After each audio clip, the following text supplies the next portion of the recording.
Hi guys, welcome to my latest Elite Dangerous video. This time I'm going to have a look at tip-off missions. These just randomly appear in your inbox. This is one of the easiest kind, where there's a crashed spaceship that you go and scan its data core. It gives you the coordinates there and warns you that there might be an unpleasant reception waiting for you. That message said that we have to head to the Karas system, so we'll just jump there now. 4, 3, 2, 1, engage.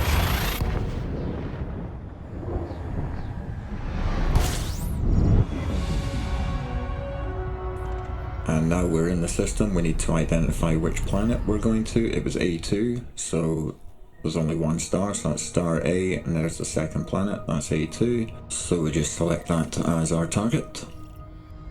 And that's good news. There's a station in this system, the same system the tip-off mission is for.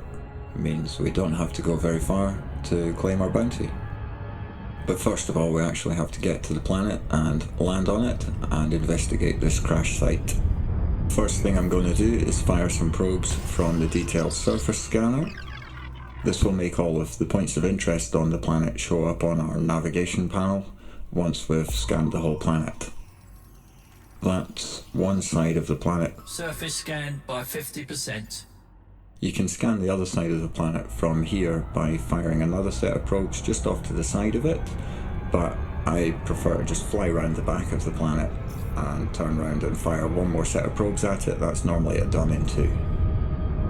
And like I say, just back into the detailed surface scanner, fire another bunch of probes, wait for them to impact.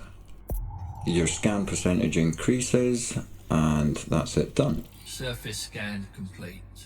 That, as you can see, overlays lines of longitude and latitude on the planet, so if you want to find the site the old school way, purely using those coordinates there, 33.52 by 130.01, you can do it that way, and the lines of latitude help you figure out 33 is going to be up here between the 3rd and 4th line. Orbital flight engaged. Top number's the latitude, so we're not far off with that. Once you're pretty much on the latitude, set this angle to 90 degrees, that'll hold the latitude, and you keep flying around the planet until you reach the longitude coordinate that you need.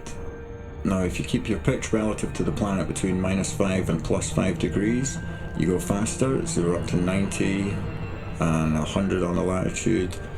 That's around about time to start leveling off and heading down to the planet. I'm a little bit too far south as far as my latitude goes, so I'm just making a left turn. That's up to 31 degrees and 32, so it's 33-ish we're looking for. That's not too bad now. Another 20 or so degrees of longitude to go. And I just stayed on that course, nothing really happened there. Dropping from orbital cruise into the glide. You'll notice the target disappeared there, so we go back down to our navigation panel and we'll have a look here to see if we can find it again. It's just up the top, that unidentified wreckage. So we'll just lock that destination again, and there we go.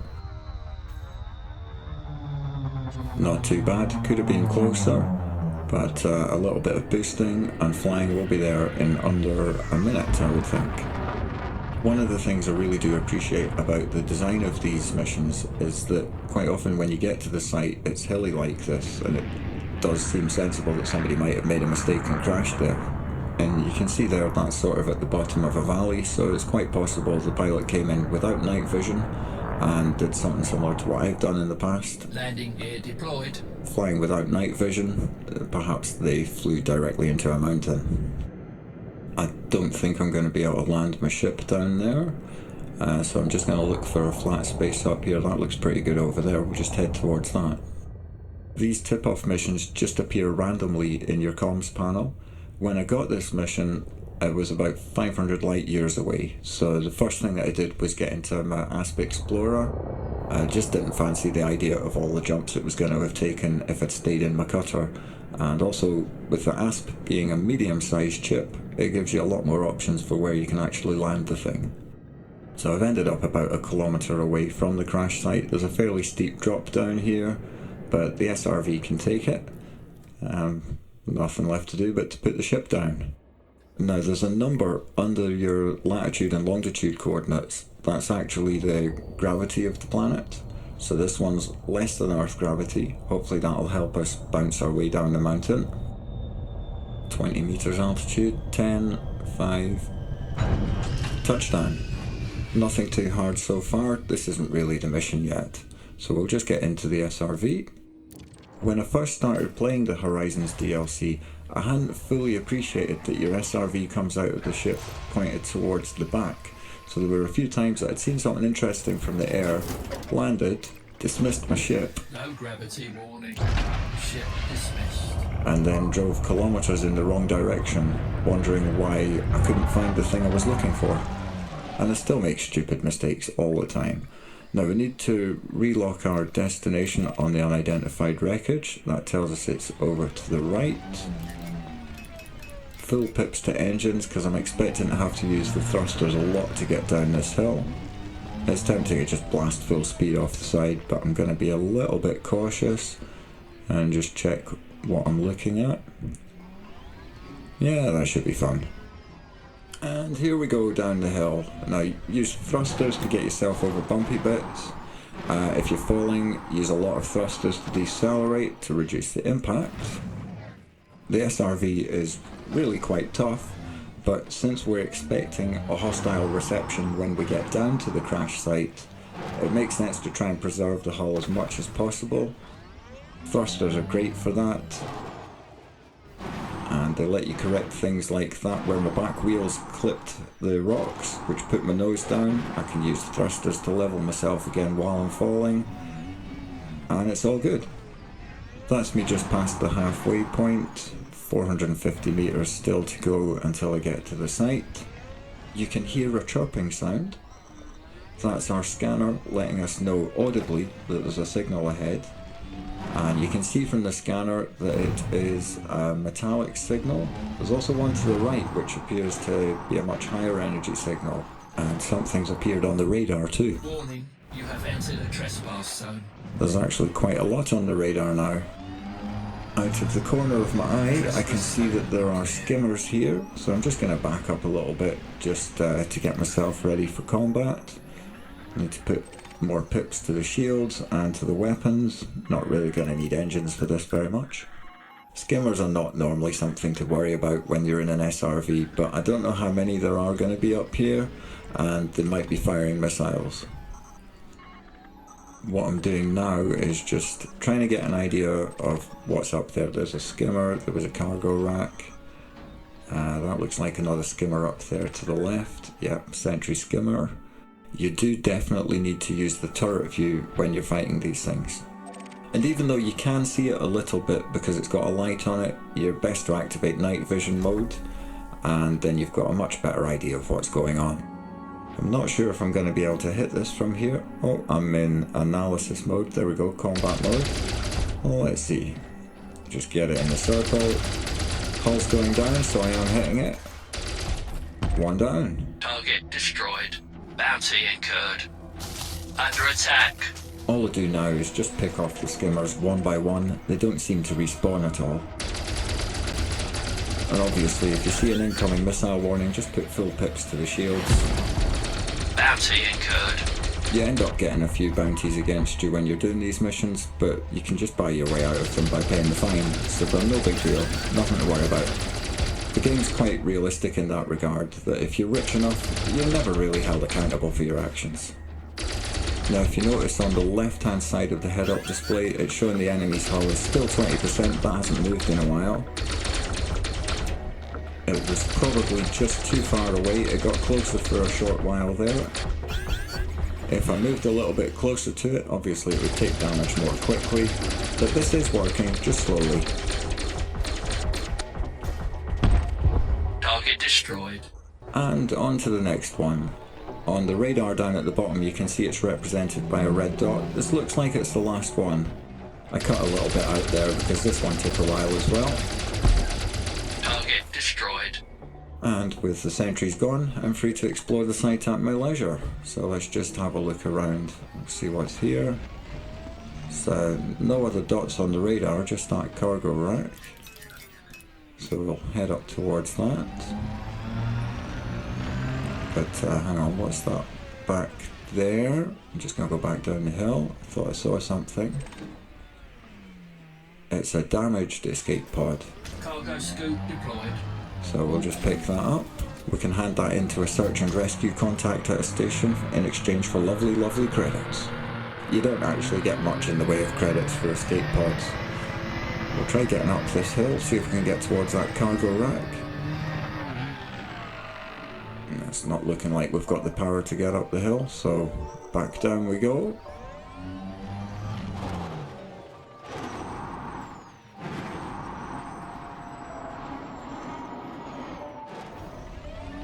This cargo rack over here looks like it's going to be much easier to get at, so we'll start with that.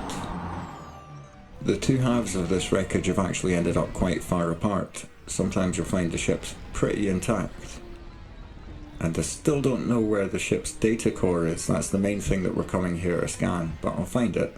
So to open the cargo rack, you just shoot it. Something comes flying out, we collect that, then let's see what else we've got. A canister of liquor, not really worth it. Here's another cargo rack. So exactly the same again. You just shoot it. Something flies out of it. Conductive components, that's more useful. So we'll probably collect that. Extremely low gravity here. It's taken a long time to fall back down. Okay, so let's see what else there is. I'm not really seeing anything else on the scanner. I will avoid that liquor just in case there's anything more interesting to pick up. You can only pick up 2 tons of cargo in the SRV. So you don't really want to waste the space on something that you could just buy at an ordinary commodities market. Time to have another go at getting this cargo rack up here on the hillside. Boost like crazy, up the hill we go, passing the cargo rack on the right, coming in for a landing. This is looking pretty hopeful. That could have gone a lot worse, so now all we do is just go up here a little bit and, no traction, and I hit boost without thinking about it. I've blasted myself away from the side of the hill, and it's all gone horribly wrong. Can I land here? Is it too steep? It's too steep. Down we go. Oh well. I'm not sure I'm going to bother with that cargo. I could probably just shoot it from the ground, but then again, there's probably nothing all that exciting in it, so I'm just going to leave that. However, this might be the data core up here on the side of the hill. This is the bit that's actually going to be worth a significant amount of credits.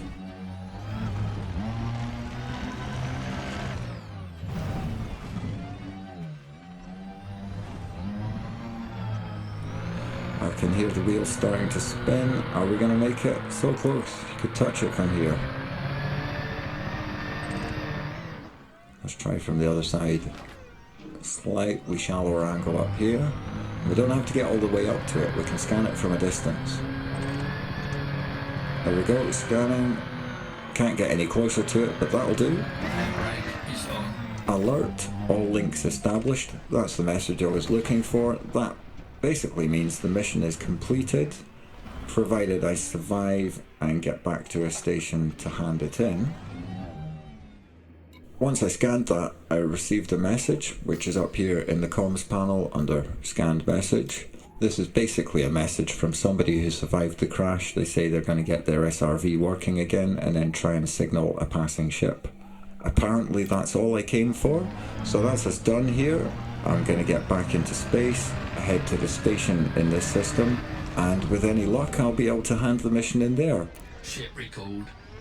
Now I'm hoping that by driving this direction I can encourage the ship to try and land down here where it would be easy for me to get at. It'll appear on the radar any second. There we go. It's basically at the 1 o'clock position. Let's have a look, see where that is. It's a little bit further back. Okay, it's going to land behind us. And it's landing behind that ridge. Okay, hopefully this isn't too high. We'll just go for it. Speed is your friend here. Get in the air, you can always boost over anything. This is looking alright. Yeah, that's going to be easy enough to get to. I was just a bit worried that it might have put itself down on the top of one of these hills, because I was having a little bit of difficulty with getting up them earlier. And there's my ship. This feels like this would have been a better place to land when I arrived here.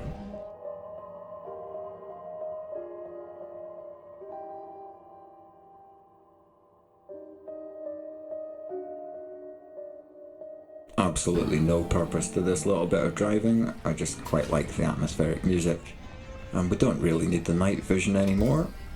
So that's one of the types of tip-off missions you'll be offered in the game. I definitely think that's the easiest kind. You've just got to deal with a few skimmers, scan the ship's data core, and then it's just a matter of safely getting yourself to a station where you can hand in the mission in exchange for credits. In the future I'm going to do another video about tip-off missions, because there's another kind where you have to infiltrate a base and there's much more of a game to it, whereas this one was pretty straightforward. I can't really see it posing a problem to many people.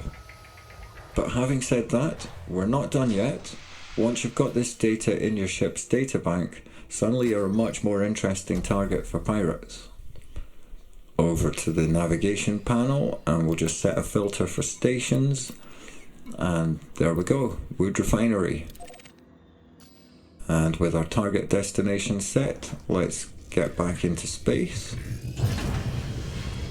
And as you pull the nose up, keep your eye on the head-up display. It's showing you your angle of pitch. You want that about 90 degrees. And once you're not mass locked anymore, and once you've remembered to retract your landing gear, which you haven't done yet, you just hit whichever button you've got assigned to Super Cruise. Landing gear retracted. Frameshift drive charging. And then you'll get an escape vector. 4, 3, 2, 1. Engage. Obviously, if your target destination was below the horizon when you took off, you're going to need to go straight up for a while. And it's the kind of game, if you don't have the patience for that, this game isn't for you. I just cut a little bit there because it was a couple of minutes of nothing happening. But while we're waiting to get to the station, if we have a look down here on the Transactions tab of the left panel, you can see we've got over 1 million credits for that wreckage data.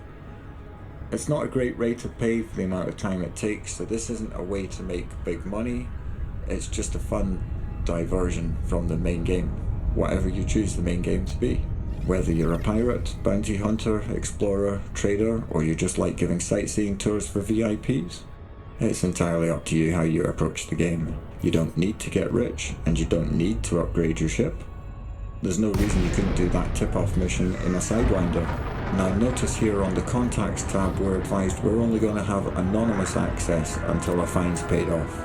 Docking request granted. That's not going to cause any great difficulty though, because as you can see here, that fine is only 2,200 credits. Now we've got limited access at this station. Docking successful. Engines disengaged. And it says that will only apply at stations which are controlled by the faction we've annoyed. That means we can pay that off here, the bounty, all 2,200 of it. Now if we go into Contact, you can see here we've got legal facilities. We can just go there and pay it 2,200, confirm, and that's our name cleared.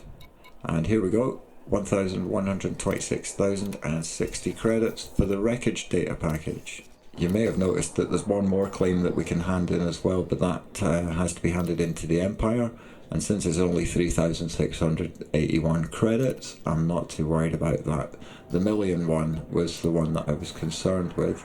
Now, while we're out of that site, we also picked up an escape pod, a damaged escape pod, so we go down here and hand in items, and we get a few credits for that as well.